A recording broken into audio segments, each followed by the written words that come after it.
एक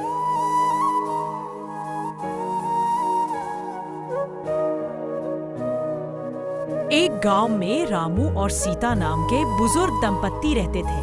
उनके दो बेटे थे, रवि और अजय। दोनों की शादी हो चुकी थी और वे अब अपने माता पिता के साथ ही रहते थे। एक दिन रवि के पिता की तबीयत बिगड़ी, तब वो रवि से बोले, अरे बेटा, कल से दवा नहीं खाया हूँ, दवा खाने के लिए दूध दे दो बेटा। रवि यह बात सुनकर गुस्से होकर बोलता है, आप ही को सब दूध दे दिया जाए पीने को। हमारे बच्चे राजू और मोनू हैं, उनको भी तो पीने के लिए कुछ छोड़ दिया करो। आप ही को सब दे दिया जाएगा पीने को तो क्या करेंगे वो सब। तभी रामू की पत्नी रसोई में खाना बनाते हुए वो अपने पति से कहती है, अरे जी, मैं तो कहती हूँ कि इन बुजुर्गों के लिए अलग ही रसोई बना दी जाए, बस काम ही काम बढ़ाते हैं। तभी उनका दूसरा बेटा रवि यह चुपचाप देखता है।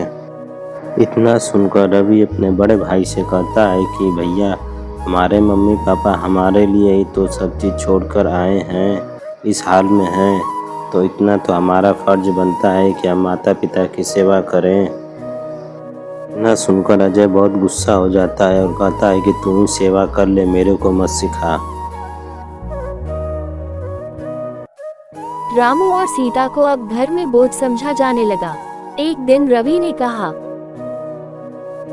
पिताजी, अब आप लोग गांव में ही किसी रिश्तेदार के यहाँ चले जाइए, अब यहाँ पे उतना जगह नहीं है। यह बात सुनकर पिताजी बहुत दुखी हुए और अरे बेटा, मैं तो तुम्ही लोगों के लिए यह घर बनाया था, लेकिन ठीक है, जैसी तुम लोगों की इच्छा, मैं चला जाऊंगा अपने रिश्तेदारों के यहाँ।